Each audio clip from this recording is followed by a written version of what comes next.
ബന്ധുക്കളർത്ഥഗൃഹപുത്രാദിജാലമതിൽ ബന്ധിച്ചവന്നുലകിൽ നിൻ തത്വമോർക്കിലുമി തന്തന്നു കാട്ടിയൊരു കണ്ണാടി പോലെ വരുമെന്നാക്കിടല്ല ഹരി നാരായണായ നമാം. ബന്ധുജനങ്ങൾ, ധനം, വീട്, ഭാര്യപുത്രാദികൾ തുടങ്ങിയ ലോകാനുഭവങ്ങളിൽ മുഴുകിയ ഒരാൾക്ക് ഈ മനുഷ്യജീവിതം കേവലം നിഷ്പ്രയോജനം തന്നെയാണ്.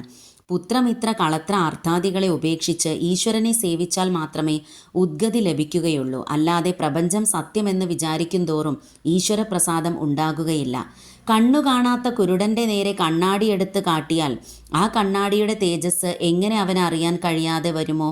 അതുപോലെ ഭഗവത് തത്വാർത്ഥത്തെ അറിയണമെങ്കിൽ സകലതും ഉപേക്ഷിച്ച് സേവിക്കണം. അതിനാൽ ബാഹ്യമായ സുഖങ്ങളിൽ എന്നെ ഭ്രമിപ്പിക്കാതെ വേഗത്തിൽ അവിടുത്തെ ബോധം വരുത്തേണമേ നാരായണ.